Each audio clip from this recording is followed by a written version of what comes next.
Yeah. Well, I got a question. Mhm. So AP Psych, the exams structure the same as the AP Hug exams, right? Basically. Yeah, it's literally just it's MCQ then FRQ, and that's it. Take both years. All right. Yep, easy, right? And also it starts at 8, so not 12. You have to kind of wake up early. You can't. Wait, At 8? No, wait, I thought, no, psychology is it's at afternoon. noon. No, it's at noon. Yeah. It's at Is noon. it noon? It's at noon. What? Yeah, Yeah, it's noon. Duncan said it was noon. So Oh, okay, all right. I thought that. Yeah, it was on my AP exam schedule thing. Okay, then. All right, cool. Wait, cool. Will, can I have hot pink for the log roll? Sure, hot pink. Hot pink. Wait, That's I want that pink enough. That's more hot purple, but Isaac know. Phillips fan roll. I want that. Let me see. Okay, is that pink enough? Pink. yeah, sure. Salmon pink. How about that? Salmon. Like That is fish. Then you get the log roll. There you go. I really want to know why you're added in Girls Inquisible. Don't worry about it. It's not a big deal. I think to each his own. Of course. It's a situational thing. All right, there you go. Now you get the log color. that's You nice. should. Very cool.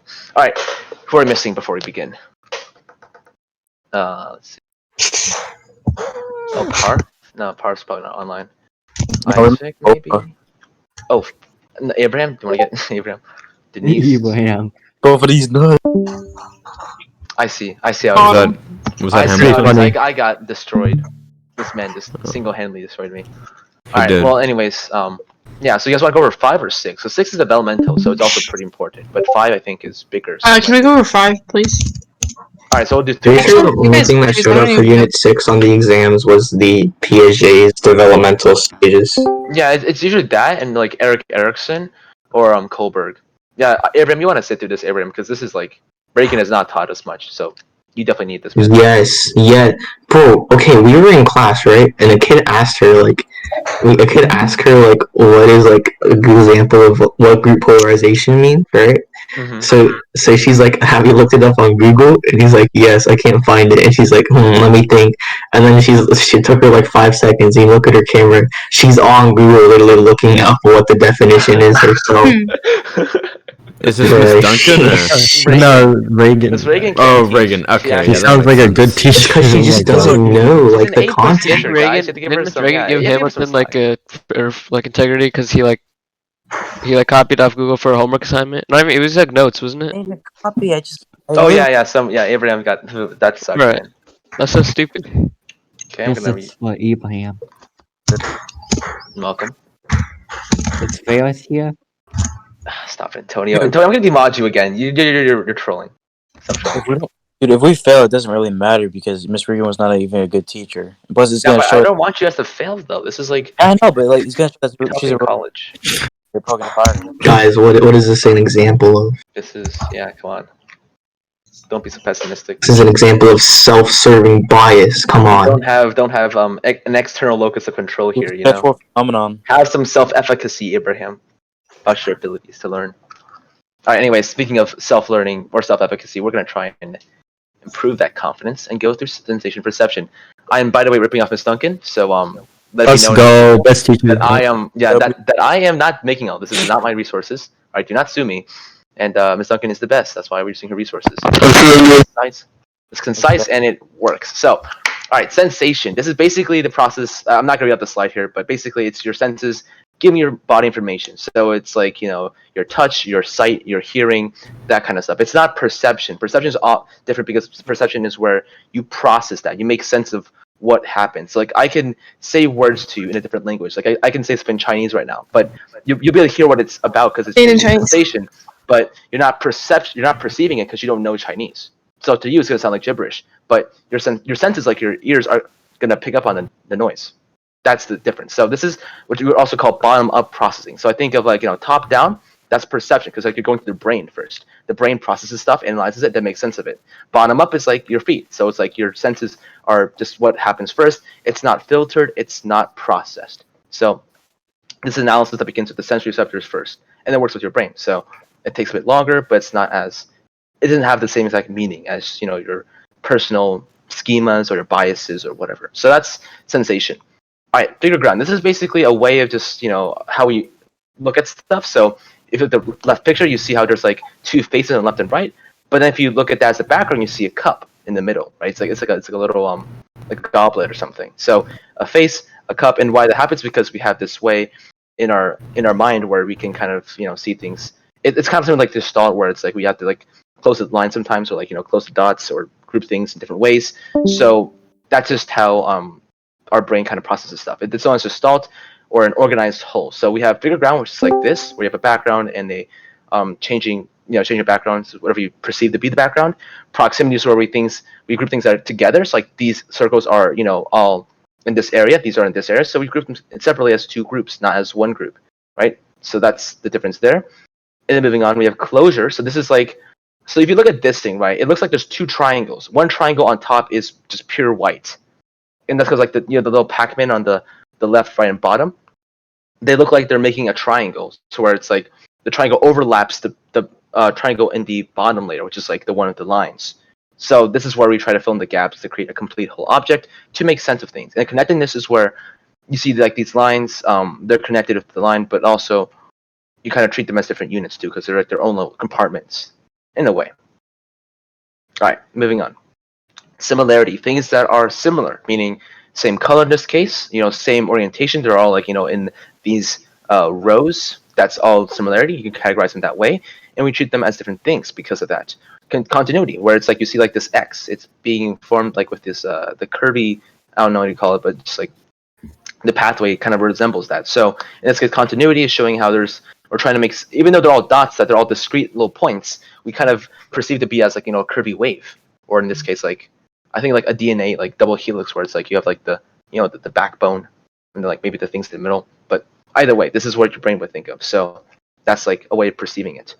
And that's it for just sensation and stuff. This is now the visual cliff experience. This is important. Basically, a child was placed on one side, and they had to but they're testing whether or not the child could test that there was like a depth to where he was, because there was like a cliff where he was on the ledge of, and their mother was trying to get him to walk over to go into her arms, and the baby didn't do it because the baby realized that there was a big drop, because if they walked over, they'd fall down and probably hurt themselves. So it shows that infants have depth perception, which is where they can sense their surroundings and feel like whether or not this is going to be a drop, or if there's any elevation changes. It's that basically, they're able to perceive that. So that's the experiment that they do. Does anyone know what the experimenter was named? Like who It did was this? a woman. Right, a woman. But do you know what their name was? This might come in handy for the AP. I'm not sure. And Toa, you studied the Quizlet, right? That she has on people. Okay, Yeah. well then. Wasn't it Eleanor J. Gibson? I think so. Actually, I'm not even. I just remember. Wait. Kohler's the one that did like separating the kids and their parents, right? That's Ainsworth, right? Ainsworth was the attachment. Yeah, attachment. Oh, And then Harlow was like the the wire monkey, that kind of stuff. Why Very can't Harlow. people monkeys? The hair, yeah, the wire monkey with the attachment. All right, so we'll go over that next, or whenever this comes up. All right, monocular cue. So think of this as like a guy with a pirate patch on his left eye, where he only has his right eye and he can see things, but this is basically stuff that can be viewed with one eye. So you have relative height. Just kind of looking at this picture, there's like the height for the mountains are looking not that high, but if you walk up to it, as you'd realize, the mountain is hella high. Or these like cactuses, this cacti is like a bit closer, so it looks shorter, but then the one there's a lot taller if you walk up closer to it, I guess.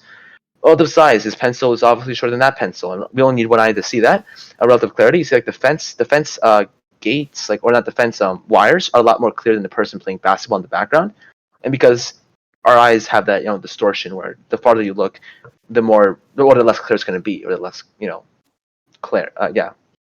Less of that. Okay.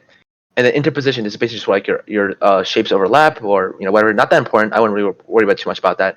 Texture green. Okay, this is like where you see like this drought picture, right? You see like the cracks that are very close to you. Those are very detailed. You can see like the cracks, the individual like grains of sand on it. But if you look in the background, like this place, it's just like what is like that. It looks like just it all looks together. It doesn't look like the same stuff you look at here, where it's like there's noticeable cracks and crevices and grains of sand. Like I said, this is more just like it kind of the gradient is that it gets less and less more clear or precise when you go farther away from your eyes, or look farther away. Okay, and then linear perspective. This is where like you see those train tracks. They're converging at one point in the distance. That is, you only need one eye to do that. So, yeah, that's pretty good. Also, like some artwork has linear perspective on it, where it all kind of converges to one point. I believe the Renaissance has that too. So, actually, no, we took Euro. We don't need to worry about that. No one cares. All right, relative motion, or known as motion parallax. This is where basically you're on a train, right? You're moving one way. You notice that the stuff that's very close to the train, like the bushes, they're moving very, very fast. But if you look at the distance, like the mountains, the trees, the house in yours, they're not moving that fast. They're kind of like slowly shifting out of your frame or your perspective. So that's the whole gist here, is that things that are closer to you when you're moving are going to go by, they're going to speed by faster, and things that are farther away are not going to really have a big difference in the distance perception. All right, and then we have binocular cue. So all the stuff that I just mentioned was monocular, meaning one eye only is needed to get that, sensation or that kind of analysis. This is where you need both eyes. So if one eye is gone, you cannot do any of this that is on the slide. And by two eyes, I mean, stuff that makes you be able to have some Reynolds disparity. Reynolds disparity is where basically your retinas, right, they kind of compute distance, and you need both of them to kind of calculate or mentally perceive this. So, the bigger the difference, the closer the object, which is what this slide says. So that's what you have to kind of know. Although the definition isn't really that, I don't think it's that important, but just know that this definitely is a binocular cue. If you think retinas, think, both eyes. Both eyes need to be present for this to happen. So retinal disparity. You can't just do it for one retina. And then the convergence is where basically, what Ms. Duncan says is like if you put your finger out and you put you put both your fingers at the, if you look at your finger with both eyes and you try to put your finger inside or closer to your face, your eyes are gonna try and they're gonna kind of, it's gonna feel weird because your muscles are gonna tighten around to try and make you look at the finger. But basically the idea is that that's convergence, where you're able to perceive depth, and also your eyes are able to converge inward and outward to look at stuff. And you need both of them here. So again, both eyes. If you have one eye, you cannot do any of this. All right, moving on. So that's all for that part. And then transduction. So this is kind of important. We have these principles of transduction. Transduction is basically where you have an electrical signal. A signal like, when you see something or when you hear something, they're all transferred as a different type of energy. They're like electrical pulses, but then they get transformed into, they get transformed in your brain, your sensory organs, to make sense of stuff. So like I'm talking to you right now, your ears are transducing all the sound waves into, a knowledgeable or understandable noise, or in this case, communication, right? So like, because you understand English, because when Wernicke's area is functioning, you understand what I'm trying to say here. And you want to talk to me, you're using Broca's area. And so it all kind of goes together here. So transduction, you have absolute threshold, difference threshold, also known as adjustable difference, signal detection, and sensory adaptation. These are pretty important. So let's go through the first one, absolute threshold. This is basically the weakest signal you can detect 50% of the time. So keyword is 50% of the time. So it's like a coin flip, right? If I flip a coin and you can see it or if you can't see it, if you can see it once, then that means you have that as your absolute threshold. So in this case, this table shows that, a candle that's 30 miles away, really far away, but you can probably see the flickering flame that far away because your absolute threshold should be able to accommodate for that. Or hearing, if you hear a watch ticking, 20 feet away from you, or if you hear, or if you smell perfume, in a place, if you taste a little bit of sugar in a gallon of water, it might taste a bit sweet, and that might be because your absolute threshold is working. So this is the minimum threshold of what you need to have, like the strength of the signal for your body to detect it, right? And if it's below that, you have a subliminal message, meaning your body won't really pick up on it, and you won't care. Like if I douse like one little drop of perfume on your face, you're probably not going to be able to smell that. If it's like a really little bit, like not a lot, so that's going to be subliminal. Or if I whisper to you, but it's like so quiet that no one hears it besides myself, that's subliminal. You're not going to hear that. So that's absolute threshold. And going off that, you have difference threshold. This is basically where you see the difference of, so you have the absolute threshold. Let's say, I yell at you. You hear this. You hear what I'm saying right now. If I were to yell louder, or if I'm going to shout, then that's going to be a difference threshold to where you can notice the difference in my pitch, my voice. You're going to be like, okay, Will's being louder now versus, talking like he used to be. So that is where you have to understand that that's the difference now. It's building off of the absolute threshold. And you use this guy, I think it's a German guy, Weber, or Weber, I guess, if you don't want to be German. This guy made a law that says, it's basically a way to calculate the noticeable difference. So it's like he made like a whole, I don't know if it's a formula, but it's like something that he made to calculate the different threshold for every person. And so that's where it's a percentage basically, right? It's a ratio of like saying, oh, you have to be somewhat loud in decibels for someone else to hear you or notice that you're being louder. Okay, and these guys, don't worry about this. I don't think this is important. Psychophysica, I don't even know that. And I had Duncan for first quarter, so not relevant. All right, signal detection theory. This is basically just like a theory. It's predicting basically how we can hear something. How intense it has to be for us to pick up on it, and then just overall the ideas for that. So that's not really that important. Self-explanatory. All right, this is important. So think of this as like you wearing socks all day, right? So when you wear socks, when you first put them on, you feel them kind of tight on your feet, right? You're like, okay, this is like you might have to like walk around a little bit, or you might be like, okay, this isn't feeling that great. But then throughout the day, you're gonna forget that you're wearing socks, or if you're wearing glasses, right? If you're wearing glasses, they first kind of feel heavy when you put them on your nose. But then after the day, you're not gonna feel that you have glasses on. It's gonna feel normal because your senses are kind of like they're filtering out that feeling because you're constantly stimulating those like nerves and those stimuli. So it's like you're wearing socks all day, your feet are constantly picking up on the senses of your socks, but eventually you're gonna stop doing that. They're just like, okay, you know what? We're not gonna continue giving your body this feedback because it's not changing, right? So we're just gonna forget about it as if it doesn't exist. But then if you think about the glasses you're wearing, or if you think about the socks you're wearing, you're gonna realize that okay, I can feel them now. So it's kind of like your body is kind of tuning out stuff that's not important.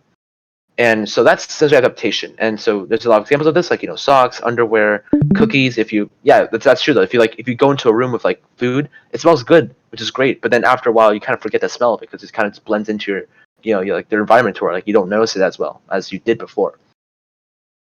And you can argue that the evolution perspective would say that this is happening because we want to react to other stuff that's more important, right? If I worry about my socks all day, how they feel, I'm not going to pass my AP exam, right? I have to focus on other stuff. So this is basically where your body is trying to adapt to more important stimuli because this is just not as relevant if your socks are tight on your feet or whatever. So, yeah.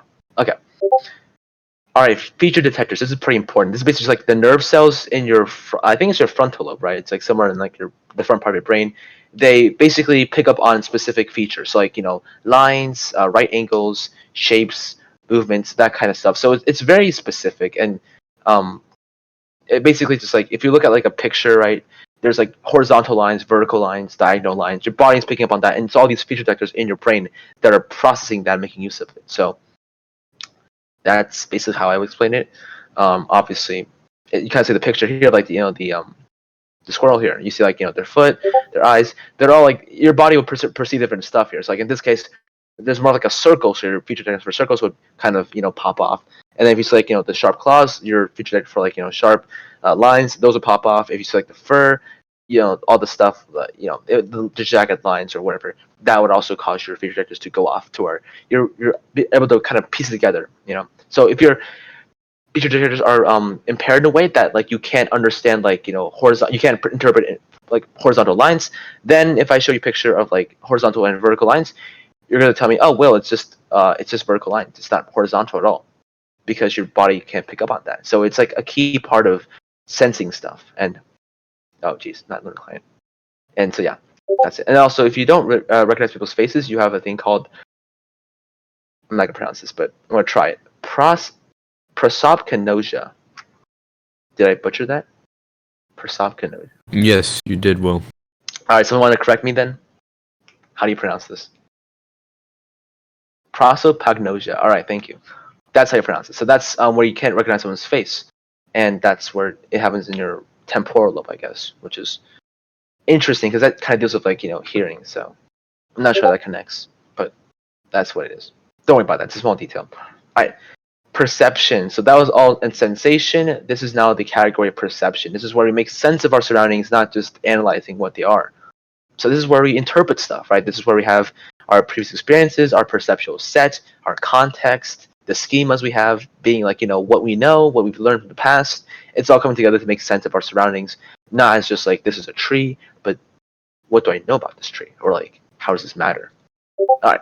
So perceptual set. This is a predisposition in your mind where you perceive things as one thing but not the other. So it depends on what you've done in the past. It depends on your tendencies. And so in this case, the rat man, I don't know How does that connect? Does anyone remember this? The rat man? Oh, right, yeah, it's a rat thing, yeah. And the guy Wait, found like, a Ratman rat. was the guy. No, that was the dude who That was was the like, Freud guy too. Yeah, Freud had like a yeah, it's like the study Freud where- dude. Yeah, He had, it's like, his dad or he something. had like dad issues or something, Right. and he like That's what he the rat cued it or something. Oh yeah, that wasn't. Yeah, that was where the rats were like in his dream or whatever. And he just like scared of rats. So, this is all right. So, Ratman.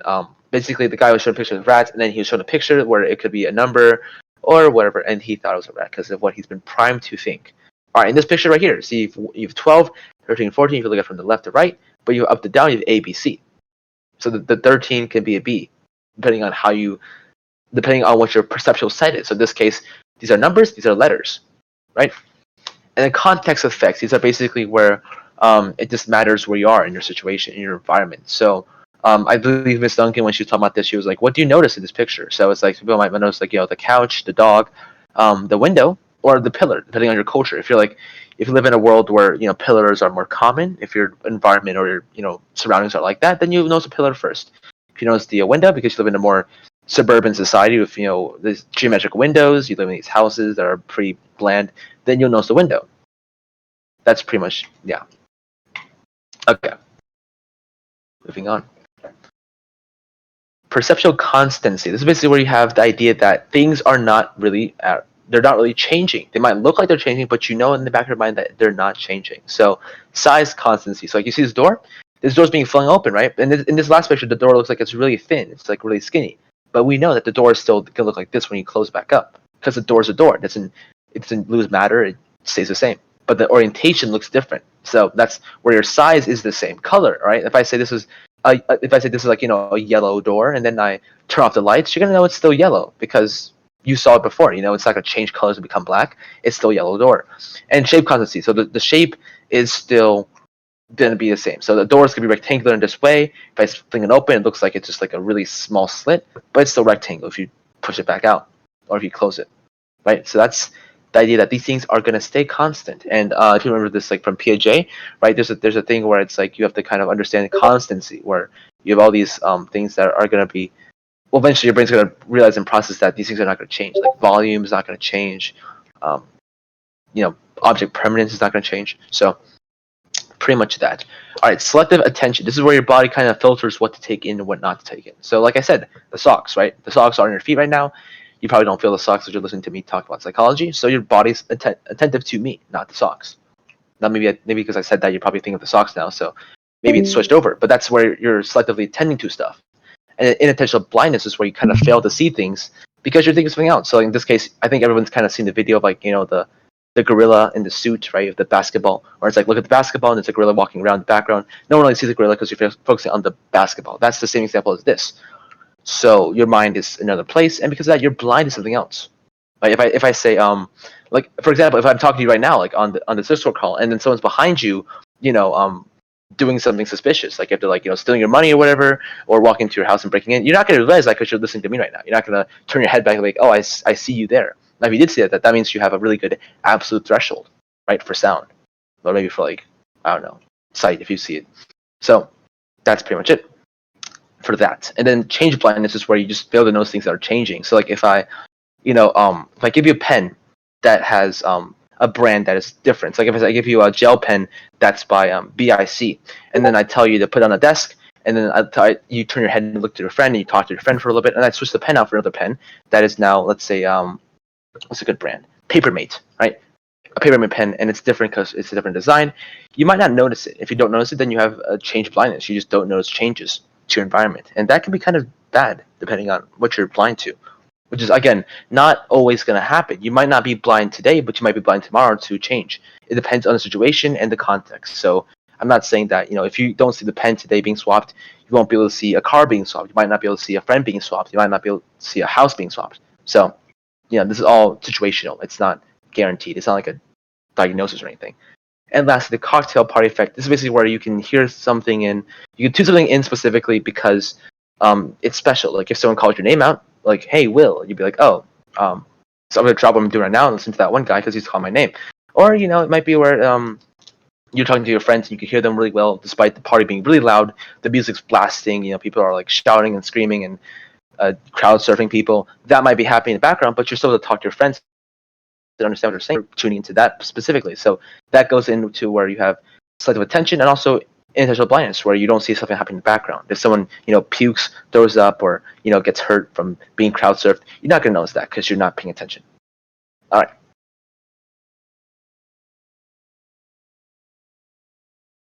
The famous experiment thing? Oh, do I explain that? I talked about that, didn't I? I did. Okay, this is where you have inattentional blindness. I talked about that. I literally did. I was like, the basketball, the girl in the background. Look, you're recording this, right, Antonio? You're recording this, right? Okay, yeah. Play the video back when you get a chance. You'll hear that. I did that. Okay, who else can vouch for me that I talked about the gorilla? Come on. I remember you talked about it. Antonio's just being ignorant and not Yeah, you listening did. to the lecture. I talked about it. See, Antonio, you're just bad. He said, inattentional. no, he said, I'm pretty sure everybody remembers the gorilla video. Come on, Antonio. Yeah, this is where like you have inattentional blindness, Antonio. Yeah. This is How are you not example. listening to the... Don't you dare say amnesia, I swear to God. Send... Sourcing. Oh, lack of encoding. Lack of.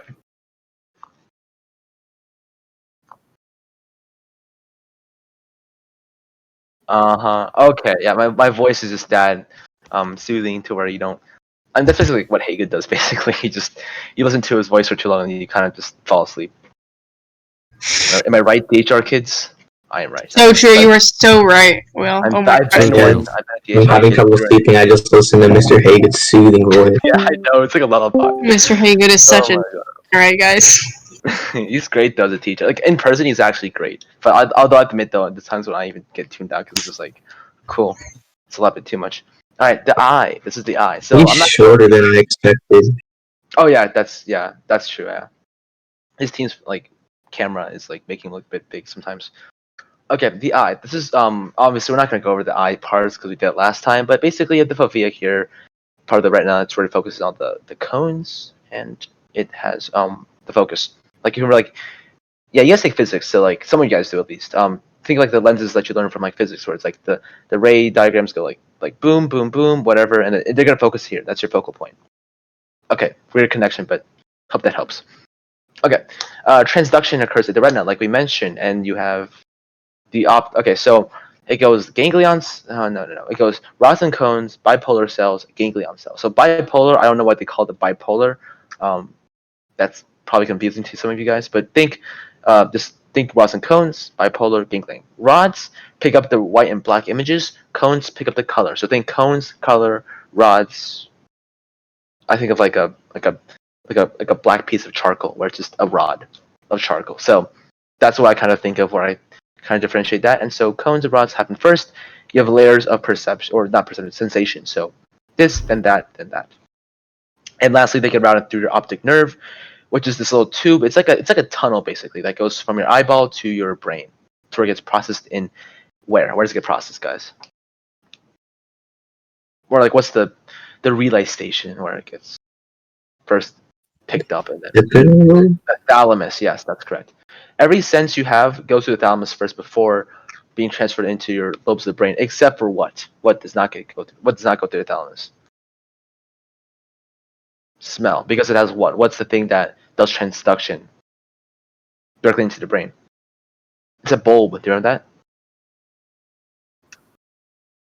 Olfactory. There you go. You got it. The olfactory bulb, guys. That's what transduces your nose senses into actual like smell. So that's right. So smell does not go through your thalamus, but everything else does as like a checkpoint. All right. So optic nerve carries stuff from the eyeball. It's like this big tube, and then takes to your brain. All right. This is the trichromatic theory. This guy, don't worry about this. It's not that important. Just know that's a trichromatic, meaning 3 colors. Tri for 3, chromatic for, I guess, colors. And so this idea that you have 3 colors that make up most colors in the world. So you have red, green, and blue. They're the main colors, and everything else is a byproduct of mixing them, right? So if you have a more like it's like if you like the electromagnetic spectrum where like invisible light, you have like red on the other side, and you have like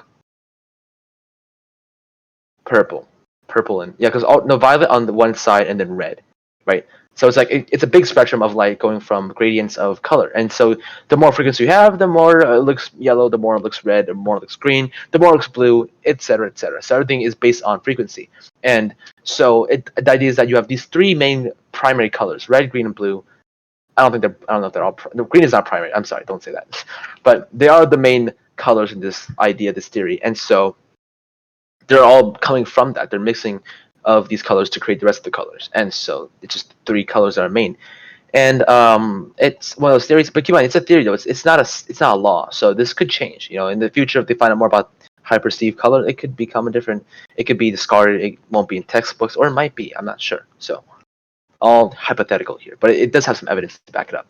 Okay, opponent processing theory. So basically, this is where you see after images. So this is obviously the American flag, red, white, and blue, the good old stuff, and this is looking weird to you guys because it's green, it's black, and it's yellow. And that's because you see these colors that are opposites, right? So red goes against green, blue goes against yellow, and white goes against black. Obviously, right? So this is like just you look at the color wheel, whatever. It should show the same thing here. And so what happens is that you can have these after images where if you look at the color, if you look at an American flag for like 10 minutes, or you just zone in on it, you really focus on it, and then you close your eyes, look somewhere else, you'll see the opposite colors show up because that's where you get an after image effect. And the opponent processing theory kind of takes that into account where it's saying that we have opposing colors, and that's normal. So we'll have after images, which is like this American flag, this amazing American flag that looks weird. All right. We did this already. So this is the example to talk about the experiment. So there's a cat here, I believe, and the cat has been shown it was grew up in an environment where it only saw vertical lines, no horizontal lines. So this cat, it's kind of unhuman. I know they kind of raised them in this way, but they only saw vertical lines, no horizontal lines. And then so when they got out of the environment to go into the real world, they kept falling because they were like jumping around like tables and chairs, and they kept missing the shot because they didn't have these horizontal feature detectors to where their body can notice that there's these horizontal lines and take advantage of them. They can't do that because they have only seen vertical lines as shown in this picture. And what's my team's going up? Okay. So parallel processing is basically where your brain it deconstructs and constructs images based on what you get. It's not that big of a term, but it is there for your interpretation. And critical period for vision. Let's see what this is. So yeah, this is basically where when you're a kid, when you're a child, or when you're developing, you have some amount of time to develop your feature detectors so you can see a lot of things in the world. So kind of like with Noam Chomsky, with his idea that there is a critical period for linguistic development where you can learn a language or where you can learn more languages. So kind of the same thing here, development, where you want to try and capitalize on this when you're still a child and when your brain's still plastic, or the idea that there's neuroplasticity, right? Okay. Perceptual adaptation. This is where basically your input changes, and so you look at things differently. They're distorted. And so this guy has, I think, like these like drunk goggles where basically looking through those goggles makes everything look really weird and like wacky.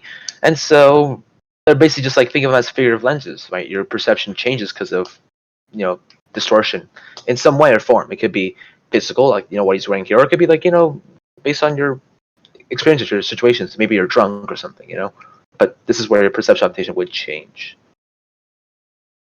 Okay.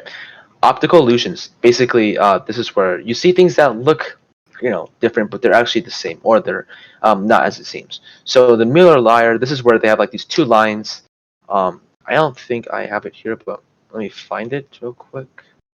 All right, I'll have to do this. Just close your eyes for 1 second, guys. Okay, done. It's over. All right, so this basically it's where you have these two lines, and the only difference is that these things are pointing out or in, and they're being asked which line is longer. So you might think that this line is longer because it has these outward projections. So you're like, oh, this one's longer, but actually the lines are the exact same length. Is that these kind of get folded inwards or outwards. Or this actually is a better example of that. So this is where you have an optical illusion, right? This is the same as this. They're parallel and they're equal in length, but the difference is that the projections make it look. Champ. Thank you. They look a bit different. I should write PogChamp my FRQ, honestly. Like in the last line, just in small font, just PogChamp. Exclamation mark. I bet that man was logging. And then they'll give me a 5, right? Yeah, they have to give me a 5 at that point. I'd be like, this man is Pog. Okay, so after that we have the 5 phenomenon. This is basically where you see lights blinking on and off. So let me just find that picture for you guys too. Basically, it's usually meant as a GIF, but so yes, like see that? It's like the circles are blinking on and off, but they're doing it in a way that looks like the circle's going around in a circle. Like the white circle's like zooming to the left. It's going counterclockwise, which is what it would look like. So that's the Apple logo. That's a good one. See, this is just like the same idea. It's like the little like the little shards are blinking on and off, but together they make it look like the circle's going round and round circles. Basically, all your loading screens, guys. That's what it looks like. All right, that's the 5 phenomenon, and then the stroboscopic effect, where it's like think of like a slideshow. No, not a slideshow. What do you call it? Those flip books, right? A flip book, where it's like you kind of see like all these rapid progression of images happening very fast, but they're not actually like completely moving. So let's see if we can find one for you guys. Stroboscopic. Okay, that's not a GIF. How sad. Where are the GIFs at? This one? No. Okay, these are not. I am sad. Come on. There we go. I guess that's yeah. So let's see if there's a better one. I really can't explain that. This one. Okay, this one's good. So it's like a hypnotizing kind of thing where you look into the circle and it's like it looks like you're going through a tunnel, but in reality they're repeating the same image frames, and so it's the same thing, but it looks different to you guys. All right, cool. So that's it's like yeah. I'm trying to find a good one though, but I don't know. Okay, no, that's gonna be a teacher. I'm sorry. That gives you guys like, if anyone has epilepsy, I apologize. Okay, this. Yeah, thanks for saying that, Will, after you showed the flash. What if somebody had epilepsy? I didn't know that. Okay, don't sue me if you have a seizure. That's not my fault. I didn't Actually, expect Will, Google to be this bad. Alright, but this is basically disruptive. So it's like the people are walking down, but it repeats the image frame, so where it's the same thing at the end of the day. So it's like it's repeating. It looks like they're changing, but they're really not, because like the people are still on the staircase, the heads are still there, but the droplets are just kind of switching out in it. So it's like a looping GIF. That's the best I can explain, I guess. Unless someone else wants to try and tackle this, like this maybe, like it's like there's like a clock of people going around. Is that like a satanic? No, that's the Star of David, right? I hope it is. I hope that's not the satanic thing. Okay, anyways, moving on. So those are 2 things to know, and then moving on to hearing. So that's your ears, right? So you have the cochlea, which transduces all these sound waves into hearing stuff, just so you hear. And then you go through the auditory canal to go to your brain. All right. Like I said, it goes to the cochlea to transduce images. Sorry, not images, noises. And you have 2 theories to know about. So place theory and frequency theory. Place theory is basically where the pitch you hear is based on the place where it's located or where it's being stimulated. So if it's louder to you, it'll sound louder. If it's farther away from you, it'll sound farther away.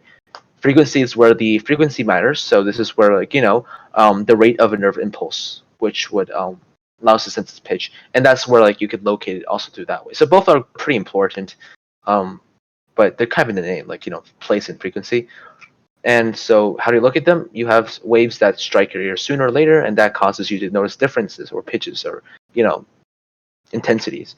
Also, your brain can compute that through these waves, and then if you have one ear, you kind of have trouble hearing that stuff. So okay, conduction hearing loss is basically where your mechanical system, meaning your ossicles, right, your stirrup, your hammer, your anvil, that is damaged to where it's literally being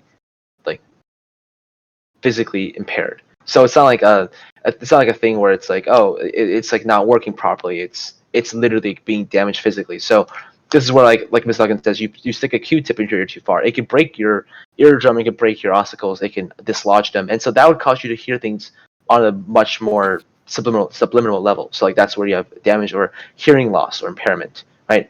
So that's important. And the next part is sensory neurals. This is where you have problems to your cochlea, which is where you transduce messages. This is where all your vibrations you hear from me right now talking, that's where they start turning into neural impulses to go to your brain. All right, so that's where like this is where like I said, like, don't put your headphones on too high of a volume because like that could destroy your.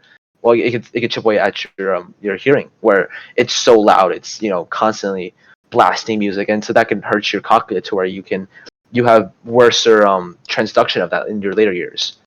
So yeah, that's where you have hearing loss or nerve deafness or this. So sensory neural, nerve deafness, same thing. There's different names. Conduction hearing loss, which is just basically conduction. Think of like you're conducting a message through your eardrums, your ossicles. So it's like you're conducting stuff. And then sensory neural is like think of the senses, like the neural system, where it's like your cochlea is doing all the transduction in your ear. So that's the two differences here. They're both damages, but one of them are just in different positions. So know the difference here. You might see that on the test. Okay, and then you have chemical senses. So interesting. Okay, taste buds. Like these are what cause you to taste things. They're on your tongue. Cool. All right, these are your types of taste. So you have sweet taste buds, salty taste buds, sour taste buds, bitter taste buds, and then umami. Umami is a Japanese word. It means basically just savory. So like like MSG is what they use as an example, where if you taste that, it'll taste good. It'll taste yummy, and so that is your taste bud for that. So you have these 5 tastes. They might they might give you a question where it's like which one is not a taste. And they might have like sweet, salty, sour, bitter, umami, and spicy. Well, spicy is not on this list, so you'll pick spicy because that one is not true. It's not part of this basic function of taste. And super tasters are where you have better taste buds than other people. So like you can taste things that are more intense. Like if I give you Jolly Rancher, if I give someone else Jolly Rancher, if you have a super tasting ability, the Jolly Rancher tastes more sweet. It'll taste better for you than the other person because your taste buds are, built different, I guess. I went all the way back. Whoops. Okay, I didn't go back that far. Wait, no. Crap.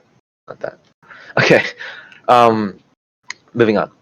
Smell. This is I said the olfaction. So that's like where you're getting these senses from there. And there's odors. So like they go through your olfactory bulb and then they go straight to your brain. Okay. Yeah. That's basically where like your mobile senses working together to make a bigger image, a more connected like puzzle, to where it's like you have hearing and vision and taste and smell and touch. So like you're just getting the whole idea here. You see the jelly beans, you can smell jelly beans, you can taste the jelly beans, you can touch the jelly beans, so you know more about the jelly bean situation as your senses are giving you that feedback. Okay, and last one, guys. Last one is touch. So your touch has different kind of senses. You have pressure, warmth, coldness, and pain. So pressure is like if I press down on something really hard, you can feel that pressure. If it's warm, if someone like puts like a coal on your arm, it's gonna burn because it's hot.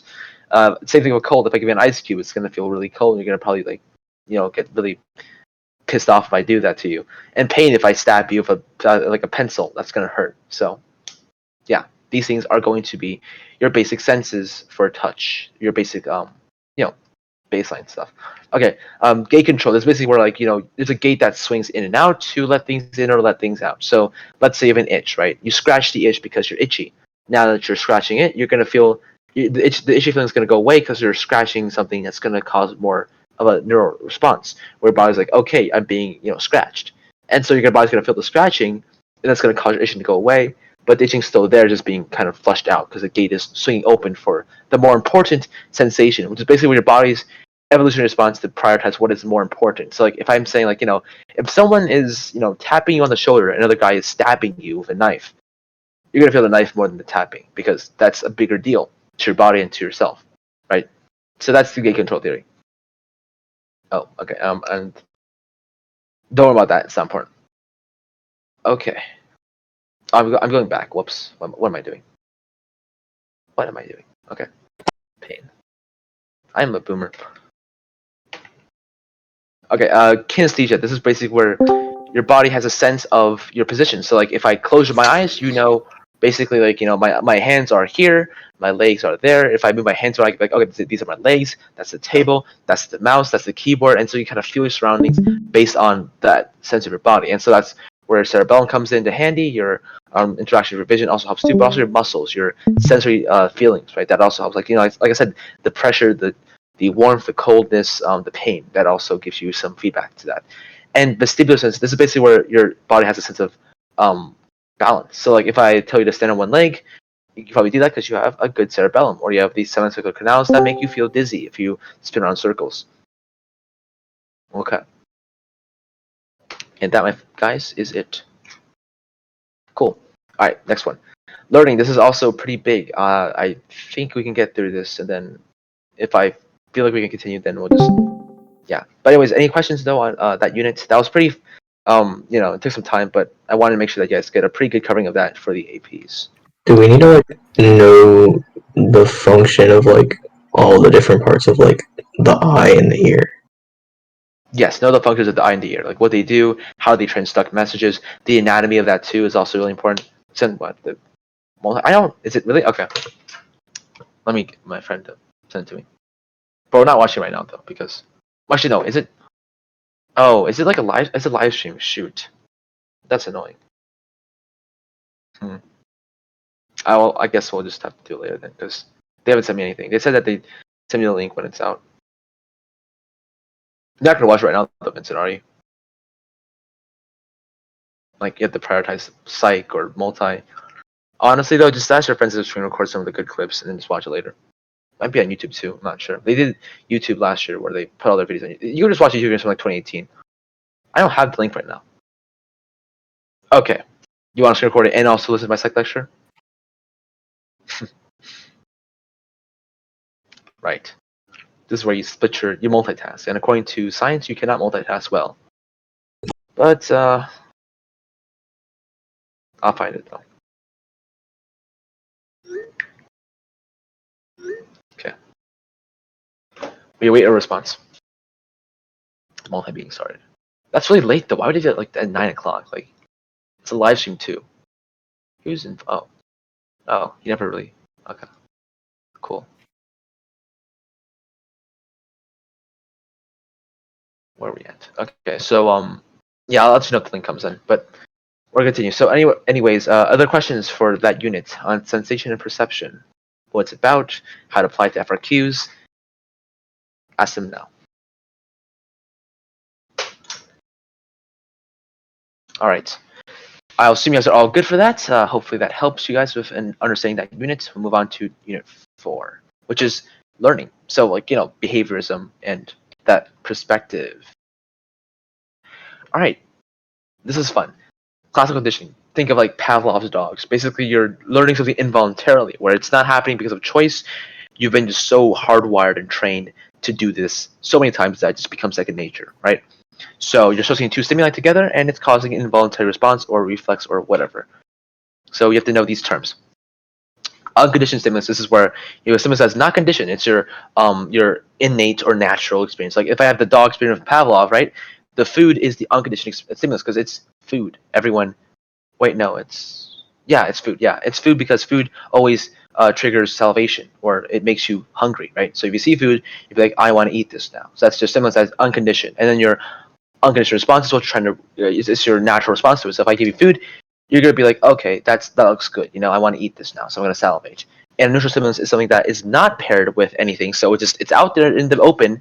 That's not important. So let's say the bell. The bell is neutral stimulus. That is where you don't have it have any meaning yet because it's not meant to have any meaning, but you will eventually pair that with the unconditioned stimulus to create a conditioned stimulus. This is where you put them together, right, and you get the best of both worlds. You get a stimulus that's conditioned to where now this stimulus is a revamping of your neutral stimulus to condition or to elicit your conditioned response, which is your new involuntary, it's involuntary, by the way, behavior that is acquired through this learning process. So in this case, Pavlov makes the bell go off, and then gives him food. Eventually, the bell becomes a signal for the food.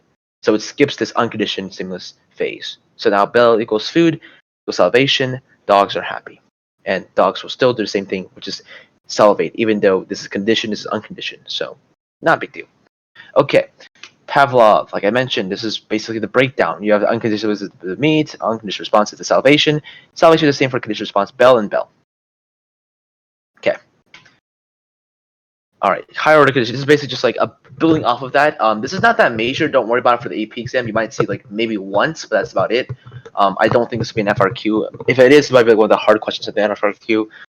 Basically, just where you have like another stimulus. So it's like you're adding a bell, you're adding a noise, a tap, or a light flashing, and that makes it so that your conditioning is even more like it's more complex basically, and that's a good thing or a bad thing. It depends on, the idea of what you're trying to do here. So it could be good or bad, but not that important. All right, acquisition. What does it mean then to you?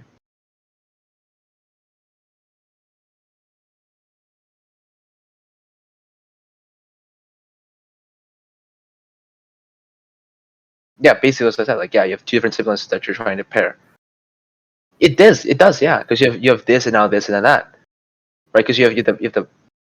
Oh, actually, I think you could also do it too. Yeah, I guess it makes okay. So the noise and the it's more complex though because you're doing more steps to make it happen. So you have the food and the bell. The bell then goes to the top of a door closing, and then the door eventually becomes the bell, which becomes the food, which becomes elevation, which becomes the response. But that's don't worry about that too much. Okay, acquisition. So this is where basically you link a neutral stimulus with a unconditioned stimulus to create a conditioned response. So in this case, the bell and the food, right? They can be connected to create the sense of natural salvation for the dog. Extinction, where something just naturally disappears, where it's like, oh, I've learned this yesterday, but I forget it now. Maybe if I ask you a question from like, what's something you learned last year, right? You might be like, oh, I forgot what a volta is in a sonnet, right? It's a shift, but now it remembers that. So that could be extinction, where if you learned that from conditioning, which you might not have to, you might forget that, and then you just completely, it's out of your mind. And then the opposite of that would be spontaneous recovery, where it just comes in out of nowhere. For some way, you're just like sitting on your bed, thinking about those 3 a.m. deep thoughts, and you're just like, oh, wait a second, I learned this in ninth grade. Voltas, they mean shifts and sonnets. Wow, amazing. That would be where you just naturally recover that. Or if it's not something that you remember, it could be something that you are trained to do. So like if you naturally remember like how to play the piano if you forgot that as a kid or something. I don't know.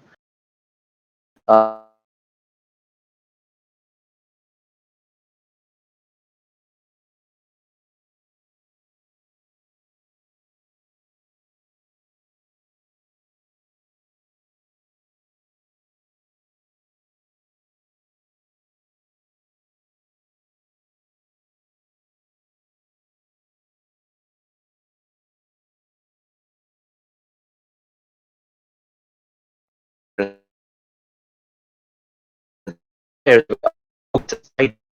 scared. I don't want to stand away. That's you can't discriminate the stimulus. It's on the website apparently for the.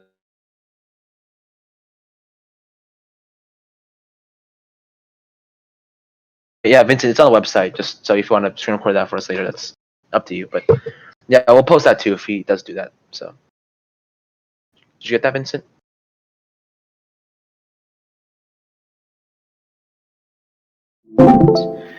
I can send you that. Good question. I see. This is where I have egocentrism. I think that you guys know I'm talking about, which I don't.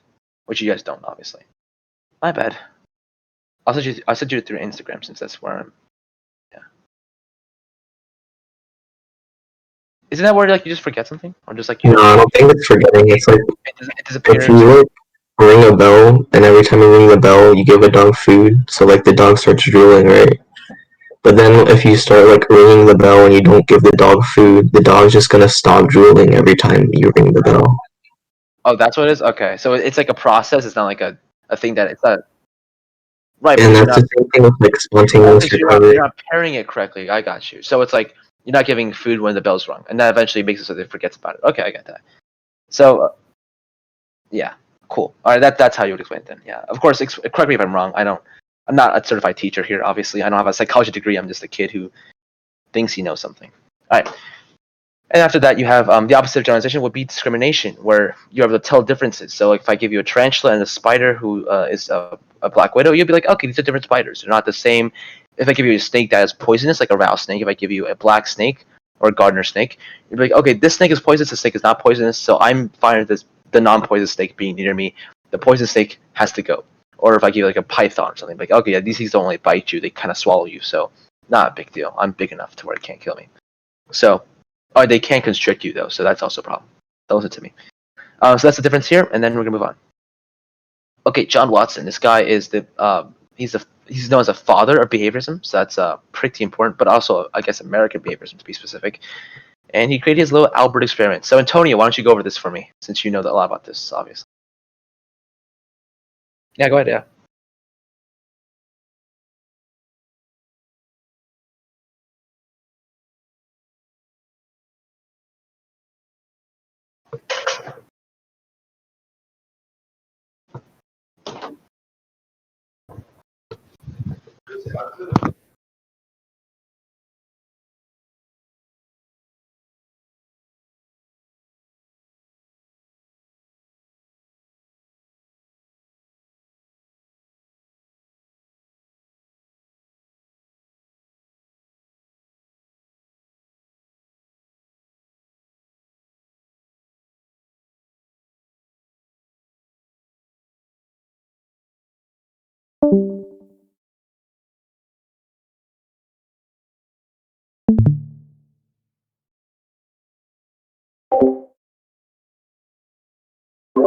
Yeah, is that the one with the loud noise? Or no, that's the.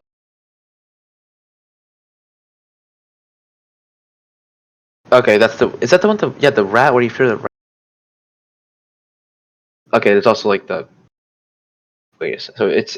I thought it was a rat. I thought where he fears a rat because of the noise, like the loud noise, and then the rat. So it's like he's scared of the rat now because of the noise being paired with it. Or is it the? Where does the centipede come into play? I kind of. I think it's generalization. It's generalization. Okay, so yeah, he was scared of. Okay, so fluffy things in general got him scared. Gotcha. All right, cool.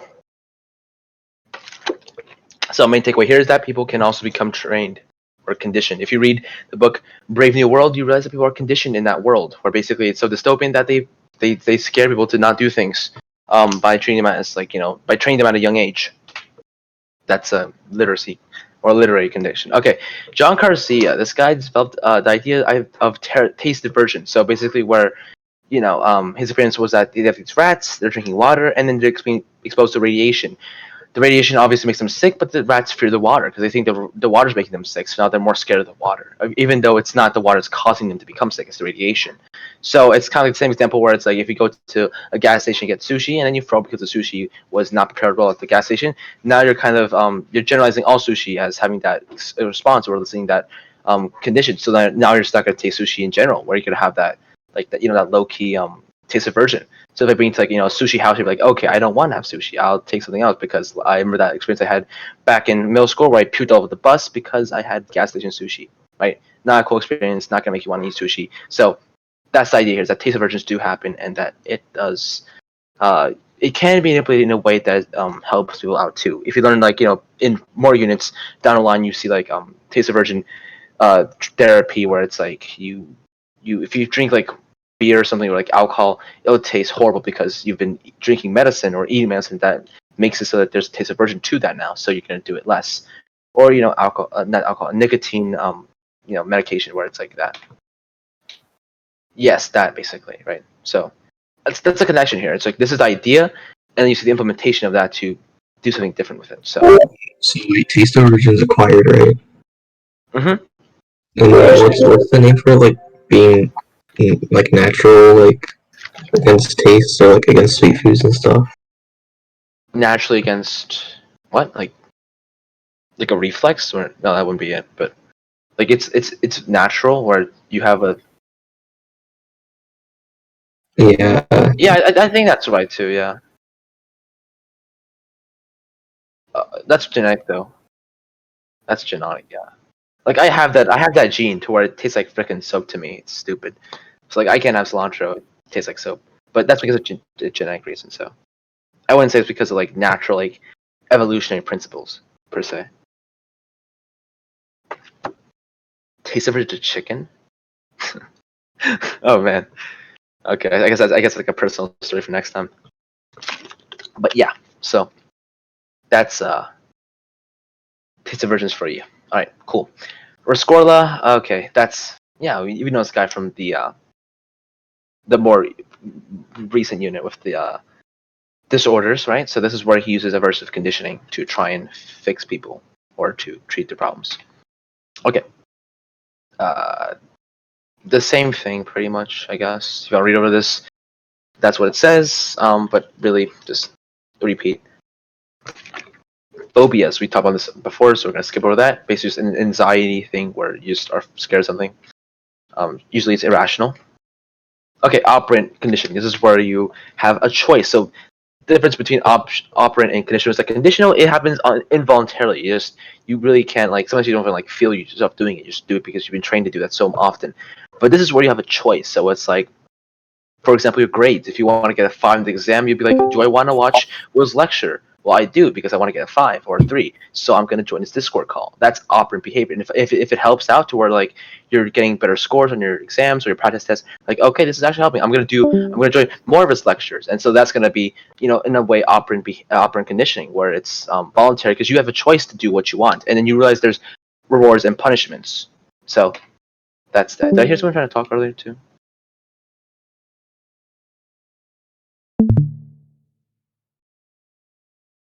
Okay. Someone asked a question. Okay. Casey, how long do you have to write the MCQ? Okay. So, question: does anyone know like exact numbers? Because I know it's like you have a couple to write, and then you have like Vincent. I swear to God. Let's search up for you. I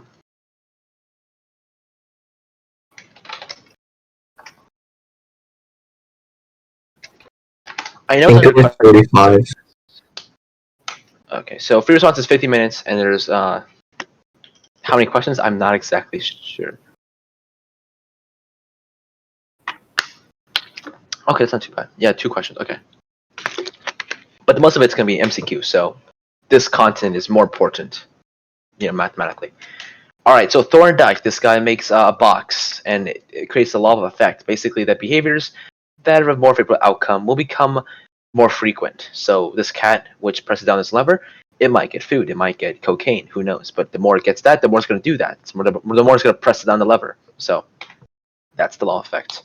And that's kind of the basis of operant conditioning, where this is being implemented on levels by other people like B.F. Skinner. This is the father of operant conditioning. So this guy creates what's called the Skinner box. So this rat is pressing down his lever, and he's getting something.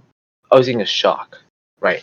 Okay, so if it's a good shock, he's going to keep pressing the lever down. And he realizes that the more he presses down the lever, the more pleasurable shock he's going to get.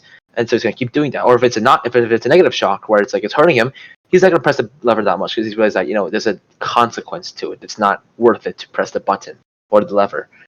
So he creates this reinforcement theory. Okay, here we go. This is the stuff you have to know for the exam. So positive versus negative reinforcement, and later positive versus negative punishment. So positive meaning you're adding something, negative meaning you're subtracting something. So in this case, positive reinforcement is where you add something that makes something happen more often. So reinforcement is you're reinforcing it, you're making it happen more often, and then punishment is where you're making it happen less often. So reinforcement, right? Think of like, for this case, positive reinforcement. Like if I give you a donut for passing your AP exam, you're gonna be happy. You're like, okay, this is good. I like this. This is. You're giving us pleasurable. donuts for passing your APs? I won't, but the teachers will give you pizza. I know that for sure. Miss Wow, Duncan, Miss Reagan. There's also probably gonna be cake after the exams, like there were like last time. So you guys will have plenty of food. Don't worry about it. But let's say you get a good exam and your mom takes you out to McDonald's to get yourself a Happy Meal because like good job, you passed your exam.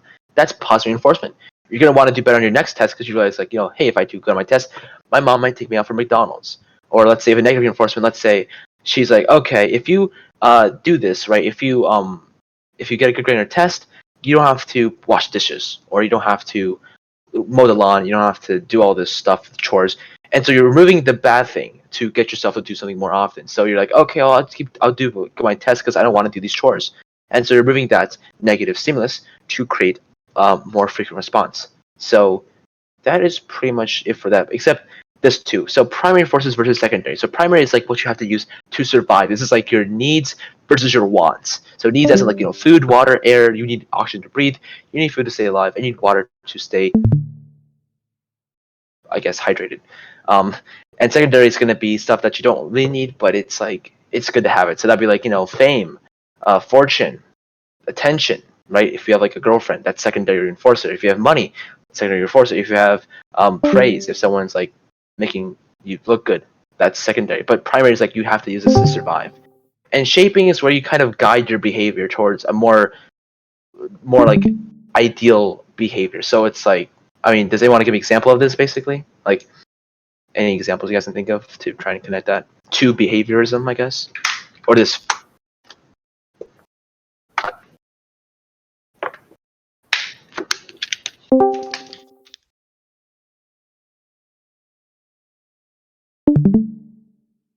You're like trying to teach someone how to speak in front of people.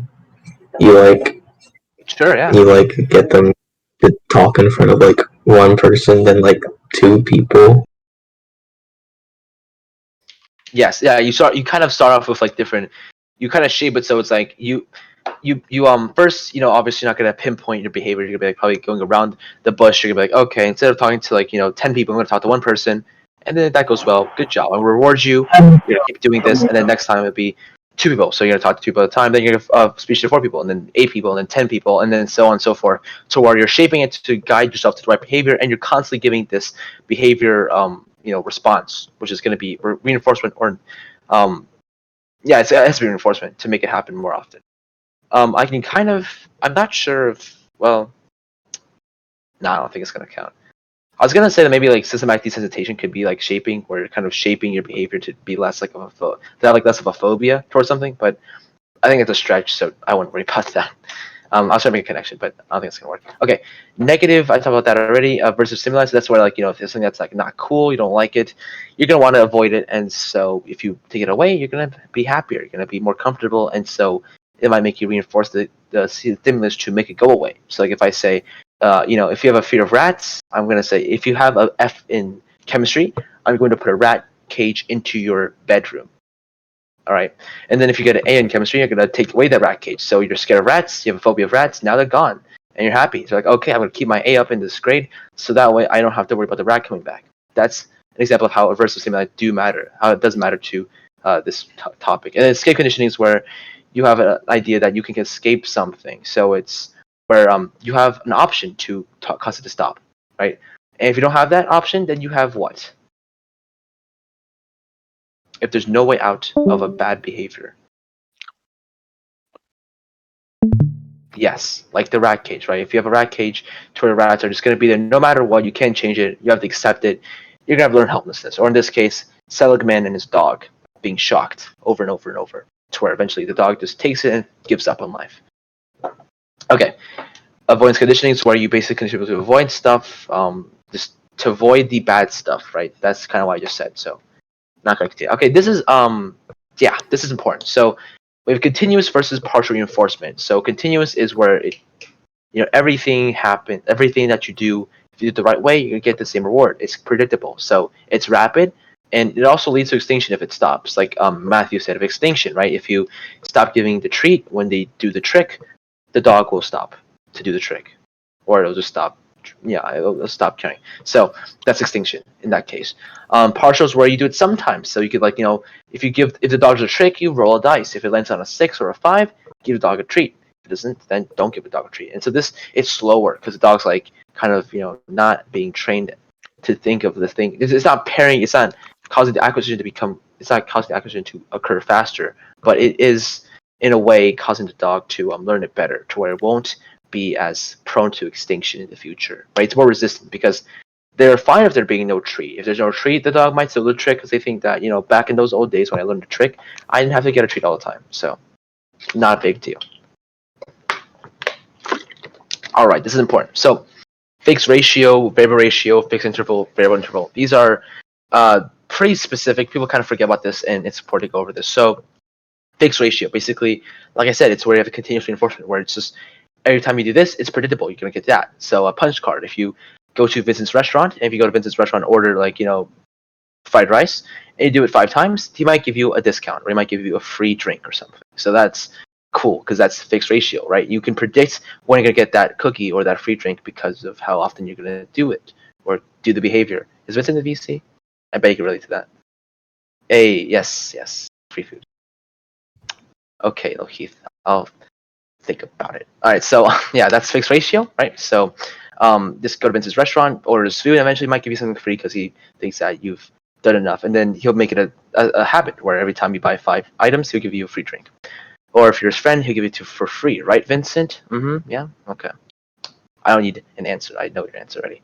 Variable interval, variable ratio, basically where it's gonna happen, but you don't know when. So gambling, right? A slot machine, you roll the slot machine 5 times, so it's 5 entries, but you're not sure which one's gonna win, or if you don't know if any of them are gonna win. It's not predictable, basically. And then fixed interval is with time. Interval means time. So let's say you're that every Friday, right, there is happy hour at McDonald's or at Moe's or something. So you're gonna go to Moe's at that time and get yourself some food, and you know that it's gonna be at the same time of the same week because it's a happy hour, right? It's predictable. So it's time dependent, but it's predictable. And then the opposite of that would be variable interval, where it's you don't know what's gonna happen, like a pop quiz, where one day you might think this teacher might quiz us on what we just learned last class, or they might not. You're not sure. So it's based on time because time will go by when you have the class or when you don't have the class, and you don't know what's gonna happen. It's completely random. It's not predictable. So this is the schedule of reinforcement, how it relates to your responses, I guess. So less responses with more time when you have these things because they're going to take longer. They're not as predictable.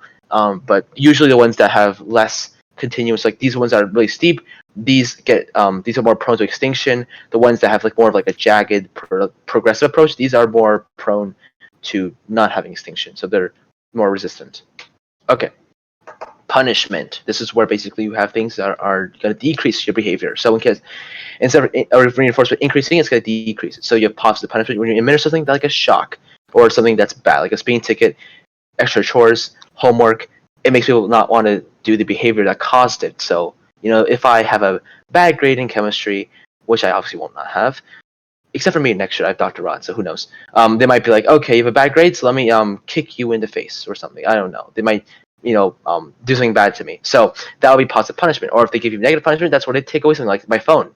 They take away my car keys, my phone, and say you will not get this back until you have a better grade in chemistry. Well, that's negative punishment. You take away something that you like to make it happen less.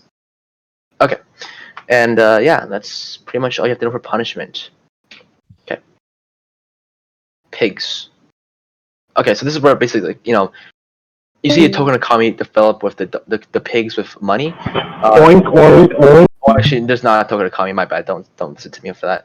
The pigs are putting coins into a piggy bank or whatever this is, the container, and they're being trained to do that. And eventually, they're gonna forget it because they have instinctive drift, and that's because instinctive drift makes it so that people who have reflexes and innate abilities, no matter how you train them, they still can go through extinction or they can still not happen because they're still at the heart of it. Probably they're animals through and through, basically, right? So that's the idea here. Is that you could try your best, but it might not happen. Okay. Tolman and his cognitive maps. Basically, you have rats going through a maze. Some rats are given food at the end, so they are incentivized to do that. Some are not, so they get to kind of have fun and explore. And so we found out that the rats who did not get an incentive, they did not get cheese at the end, they still learned the map, and they're still able to navigate the map pretty well because they learned it latently, meaning unconsciously or not aware of it. So you're not apparent that there's learning, but you do know it because when it's meant to be demonstrated, you can show it. So Ms. Duggan says, as an example, draw me a blueprint of your house, right? So what rooms are where, where's your garage is at, where your porch is at, your patio, etc., because you've been in your house for as many years as you lived there. So it's very ingrained in your memory. But obviously, you're not being forced to memorize it. No one's telling you to learn your house blueprints, but you remember it because you just done it so often. So that's latent learning. And cognitive maps are a mental representation of the layout. So if I tell you to close your mind and think of your blueprints for your house, you can kind of visualize them, or you can at least mentally describe them to me. So they go hand in hand. Okay. Superstition. Don't worry about it. And we're not watching YouTube video either. Okay, observational learning. This is basically we're going to get into Bandura and his modeling. So learning by watching and mimicking other people. That's the importance of this. So monkey see, monkey do. Monkey sees this, monkey does that. And so we have neurological impulses. Vincent, I could do that every single time that I mentioned. Okay, Vincent. This is being recorded, so. Someone's server mute, Vincent. And Tony, do I do the honors? Cool. So, like I said, mirror neurons are present to kind of experience the stimuli here, and so monkey does what monkey sees. Monkey sees ball, monkey sees human holding ball, monkey will hold ball, and the neuron is being stimulated as this happens. So, yeah. All right, vicarious punishment and vicarious reinforcement. So vicarious refers to where you see someone doing something. So vicarious reinforcement is where you do it more often because you see them getting rewarded. So let's say your sister, your older sister, she's really smart. She puts a lot of time to her extracurriculars. She has good grades at Stanton, and she graduates 3 years ago, and now she's at Harvard. That's amazing. You want to follow her footsteps because you want to go to Harvard, or let's say you want to go to a good school. So you're going to do what she does. You're going to try to model based on, if she put in time to do IB, you're going to join the IB program. If she put in time to do extracurriculars, you're going to try and join some clubs. If she did this, if she did that, you would do that too, because you want to follow what she did to try and get the same effect, which is the reward. So it's reinforcement. And punishment is where you see something happening that's the opposite. So if you see your little brother being an idiot, he's playing Fortnite all day long and he has bad grades, and your mom spanks him in front of you. That's going to be vicarious punishment because you're like, okay, I'm not going to play Fortnite now because I'm going to get spanked, and I want to get spanked. Or I'm not going to have bad grades because I'm going to get spanked, and I want to get spanked. So that is vicarious punishment. Learning through others to do something more often or less often. All right, cool. Our mentor. This is basically, we have social learning. This guy is very big on that, and he has self-efficacy. So this is where like your self-efficacy is your confidence, basically your self-confidence in your abilities. Bobo Doll. The Bobo's coming up next. Yes, sir. So this guy's very important. Associate him with observational learning, modeling, all that kind of stuff. That good stuff. Bobo Doll. So Antonio, go over this Bobo Doll for me, since you are so passionate about it.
Yes, good job.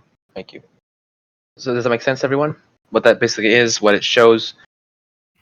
Bobo Lee. Thank you. I appreciate it. Okay, so Bobo Doll basically, yeah, like modeling. The child sees people hitting the Bobo Doll, so he does it too. All right, that's the video. You can watch that later. You should have YouTube videos for that. Not that big of a deal. All right, so that's basically just modeling. The idea that people learn from what they see, or what they, are being expected to do based on other actions. Just simulations of that. Okay, inside learning. This is basically where you basically learn something very. You don't learn it, but it just happens like instantaneously. Like let's say you're trying to recall something, and then all of a sudden you remember it now. It's like, oh yeah, it was this, or it was like it's not exactly a tip of the tongue phenomenon, but it's like you just all of a sudden you find a puzzle. So it's like if I give you like let's say an IQ test, right? If I give you like a question on an IQ test, and you're looking around, you're like, how do I solve this? Does it make sense? There's no way I can shift this picture to look like that, or I could rotate this piece to look like that. So you're just kind of looking around, and you're kind of struggling, you're kind of frustrated at that, but then eventually you're gonna get it. Hopefully, you're gonna be like, okay, wow, that's it. I found the trick. It's so easy. It was all this. It was in my face this whole entire time. It was on my nose. So that's inside learning, and that happens sometimes. And again, you can't predict it. You can't be like, okay, let me make my inside learning work right now so I can do this problem and get an A. It's not gonna be like that. You have to kind of rely on the chance and also your recall, I guess. So, but it's a phenomenon that does happen. So don't forget it. All right, emotional learning. This is where learning is also could be associated with emotions.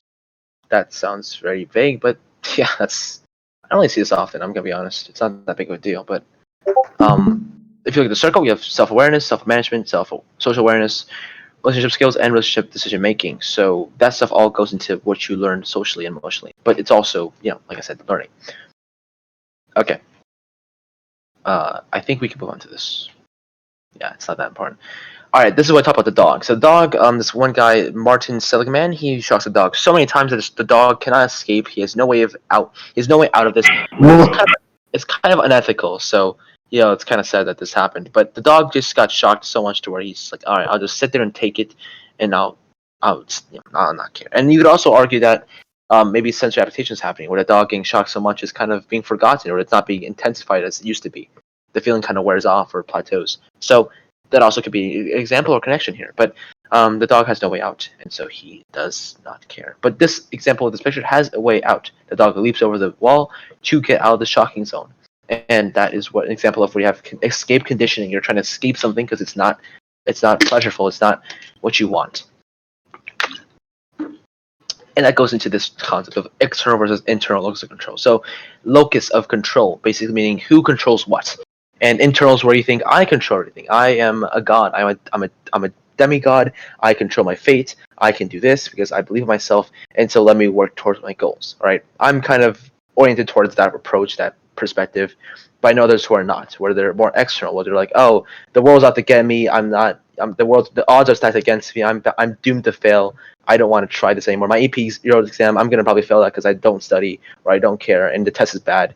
So it's like also you can see like the external attribution of your faults or errors, where it's like it's not my fault, it's the world. They're just not fair. The world's not cool. So that is the example, and that is the locus of control. It's pretty important here. Just know that who controls what. So internal me, external you, or the world, or something on a bigger scale. The universe is out to get me. You know, that kind of stuff. All right, and then let's see. Social cognitive factors, yada yada yada. Okay, this is fun. So intrinsic versus extrinsic. So intrinsic is basically where you do it because you really want to, right? I think of teachers as being intrinsically motivated to teach because they get paid like nothing. They get paid like $40K a year. It's really sad. They don't have enough to really, do much in life, but they have enough to survive. So that's good. But intrinsically, because they just want to do it. Like, Dr. Rod is an example of intrinsic motivation. He has a PhD in organic chemistry. This man could be working in the front lines developing a next COVID vaccine or treatment for the pandemic because of his chemistry knowledge. But the man decides to work at Stanton because he wants to, because he doesn't care about the money. He cares about the experience of teaching students because he likes that. So that's an example of intrinsic motivation. We don't care about Dr. Rod. I care about Dr. Rod. He's my teacher for next year, and if I have him, I might die. But at least I know he's gonna be good. He's gonna be doing his best to teach us. So that's Dr. Rod, man. Doctor. Everyone doesn't like him because he's hard. Has he started cooking in your class yet?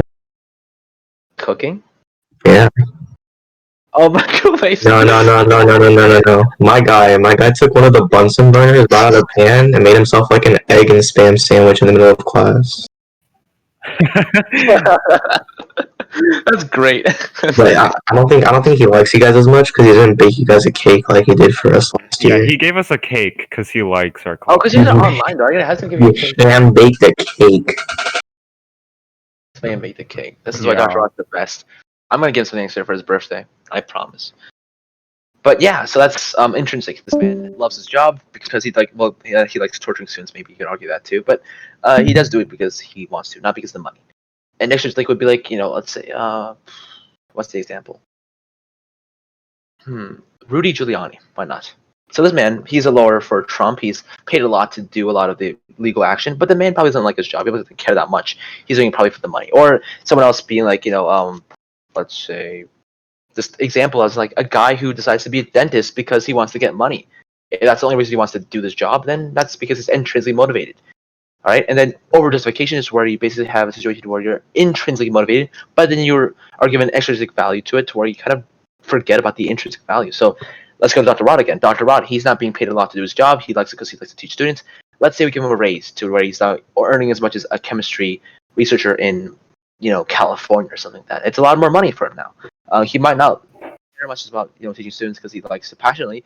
He might not realize that anymore because he might be focused on the money, or maybe he won't have the same enjoyment because of that. So it can be a double-edged sword, right? That's over justification effect, and this is where video about the monkeys. All right, Primox Principle. This is basically where you're saying that, so basically a high probability of behavior will reinforce a less probable behavior. And so let's do an example. Let's say you have to do your homework, right? But you have to motivate yourself to do that. So let's say you were like, okay, I'll play one round of Call of Duty, or I'll go on Minecraft and I'll defeat the Ender Dragon, and then I'll do my homework. So you're pairing something that's not pleasurable and something that is pleasurable. So you're pairing that to where you'll do both. So you get the unpleasurable thing out of the way. Or a better example would be like your parents, where they're like, eat your vegetables, right? You don't want to eat your vegetables because you might not like them. If you do like them, then I'll think of another example that would apply here. And so you're like, I don't like vegetables, but your parents like, okay, here, let me give you a piece of meat. or let me give you some orange juice, or something that you do like your favorite food, and then are you gonna eat the vegetables? You might be like, okay, fine, then I'll eat my vegetables because you wanna, because they're trying to pair it to where like you're having something that's good and bad, but you're pairing it to where the bad thing doesn't feel that bad because you have a good thing to kind of cancel it out. But the idea is that you do the bad thing too because you're voluntarily like okay with it because you're getting the reward beforehand or after, depends on what this is being utilized for. So that's Primox Principle. Think of like the pairing of that, and think of vegetables and dessert. So you want the dessert, then the vegetables, or you get vegetables eaten first, then you get rewarded for dessert. That could be conditioning too, you know. So it all goes together in this bubble of behaviorism or learning. All right, this makes sense. I'll move on. Biofeedback. Okay, so this guy, he is wired up to this thing where you see is like his blood rate, his heart rate, his whatever, and so he has to see this happening, and then he tries to calm himself down because he sees the screen updating his blood pressure or whatever. So he's calming himself down or making himself more stressed based on the feedback of the screens, the analog signals. It's really not that important, but it tries to teach you how to control these automatic functions in your body. It's like, you know, your heart rate or whatever, because you're trying to calm yourself down, take deep breaths. I don't know what you might do, or you just stare at the screen very intensely and hope that your heart rate goes down. It could happen. I'm not sure, but yeah, that's just the idea here. So coping. So let's say you have a problem that is really big and you want to cope with it. So obviously we go to Stanton. We have this happen so often to us. It's a daily occurrence pretty much where you have problems and you have emotions that we can use to cope. So let's say you have a bad grade. You failed Dr. Rod's quiz. You got a 20% on it. You're sad. All right. That's the example I'm going to use here. And so a problem would be like, you're like, okay, let me try to fix the problems. Let me do better on my next quiz. Let me try to, study more harder. Or you might be like, okay, let me ask Dr. Rod, can I revise my quiz? Can I redo it for credit? Or can I do extra credit to make up for it? That's your problem focus. You're trying to fix the problem by doing it directly. You're not avoiding the fact, or you're not avoiding the problem, the stressor. Emotion would be like where you go to your friends, you go to an Instagram group chat that's about, how Rod is really scary or really hard to learn from, and you're bawling, you're crying, you're ranting about Rod in the group chat, typing up messages that are really long and convoluted. That's your emotion-based coping. So it's like you're like, I cannot do this anymore. This class is so hard. I want to drop out. I want to move to Wolfsons and get my friends and meet my friends there who are also in the IB program there. I want to move to Paxson, yada yada yada, that crap. And so that's all motion-based coping versus problem-based, where you're just like, I need to fix this directly. I'm gonna work on it now. I'm not gonna, I'm gonna move on, but also try to fix the problem directly. Versus going around it to find emotional coping. So, obviously this is something that we all have to deal with. We all have different ways of doing this. So yeah, that's it. Okay, this is a step-by-step analysis of how to self-control yourself. I don't think we should go over this because I think, yes, get the idea, right? Maybe the next mental health wellness Wednesday we will have this. So maybe watch it there. Although I know you guys don't watch Wellness Wednesday. And we're done. Okay, so how are you guys feeling? Good? Intrigued? Learning stuff that's new? Yes. Is it helping? Am I helping? Yes. Yes. Lock and roll. All right, so it's helping. Good. May fun. May fun. May fun. What is May fun? Like, Whoa, come on, you're Chinese. What is this? May fun? What? Oh, May. Yeah, May is from Overwatch. Yes, that's the Chinese girl with that snow cone machine, or what do we call it? Will, it's noodles. Lo mein, you mean? No, come on, Will, stop, please. It's mian. It's mian. It's Will, stop. Lo mein is the Chinese. It's the fake American Chinese food name because that's on the restaurant menu. Stop, Will. No, Matthew. Hold on for a second. No, lo mein is what you call in America, but yeah, it's mian tiao or mian. Mantiao. Wait, spell it out. Spell it out. Spell it out. Mian tiao. That's a really hot spelling. Yes, so that's how you say Chinese noodles. But obviously, mei fun is I've never heard of that, bro. What is this? That's a scam. Yes, you can vouch for me, right? Chow mein versus chow mein. Who calls it chow mein? Oh my god. I remember Vincent used like lo mein thin noodles for and rice noodles. Yes, he did. That's why I remember that. Samosas. Can you give us samosas? That'd be very cool. Wait, so which one's the real Dakshish? Dakshish is the one with the goofy face. This is Dakshish. This is the real Dakshish. I don't know why I say him is Salve, but it is so. But that is Dakshish. All right, so I've yeah. Someone told me that wasn't the real Bakshish. Well, you were lied to. Is that actually not like she's what? Is that Lohith then? I don't even what. It's me. It's me. It is, yeah. It is you, yeah. Doc. There you go. I'm making a note of yourself. Cause I know that Lohith is some other guy. But... Noel, are you there? No, it's just in VC. It said deafened though, so you could hear us, but he's like Vincent. there. Okay. Talk then, yeah. Alright, who else is there? So you're here. You just joined, so you're here. Denzel's here, Doc Sheesh is here, and Matthew's here. Cool. You taking attendance? Yes, I'm gonna mark you absent if you don't respond to my message. React here for attendance. You don't know who Kyla is? Oh my gosh. Is that a joke? It's a joke, right? Come on. Very cool. Kyla's getting rip. Okay, so alright. Do you guys want to stop here or do you want to go over to one of the smaller units? Because I feel like the big unit's gonna take some more time, which is like memory, but we'll go over that tomorrow. Tomorrow we'll go over memory. Okay, wait, so unit 1 is perspectives, right, and research? Foundations of psychology. So what's unit 2? Biology. All the neurotransmitters, the parts of the brain, the sleep cycles. What's unit 3? We just went over that. Sensation, and then perception. Unit 4 we just went over. Or that too. Learning, yep, everything that's learning. Unit 5 was sensation Memory. perception, right? Unit 5 is Unit 4 is Unit 3 is sensation perception. Unit 4 is behaviorism, which is learning. And Unit 5 is kind of like the memory stuff. Did we go over Unit 5? No, that's gonna come next, but it's a bit big, so I might want to do that for next time. Wait, what about Unit 6? Unit 6 is developmental, so it's like, womb to tomb is what Miss Duncan. Can we do Unit 6? Yeah, you guys want Unit 6? You guys okay with this?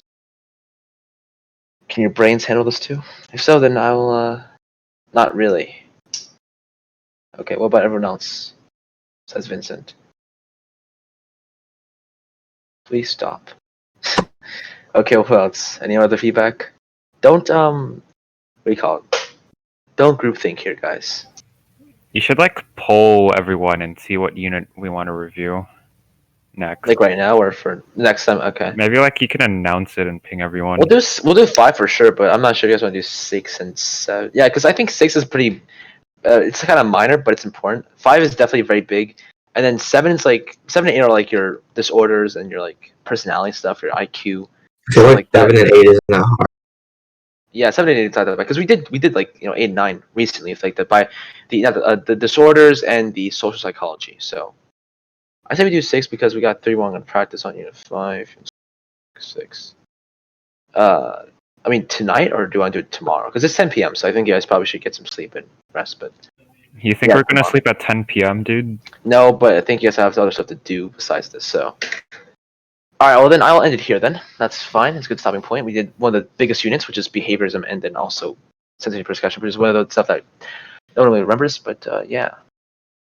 So we'll stop here. Tomorrow we'll pick up at 7 o'clock sharp for Unit 5. 3 is a bit too early, I think. I need to work on my stuff. Thanks, Will. My campaign platform. Yeah. So 7 p.m. 7 a.m. is way too early, bro. I don't wake up at 10 a.m. Yes, it's stop recording. Yeah. So we'll do the Unit 5, Unit 6, obviously, and then Unit 7 or 8, depending on other most recent units. I will ask you guys what you want to review. So. Bye, Will. You're at swim. I was at swim for 6.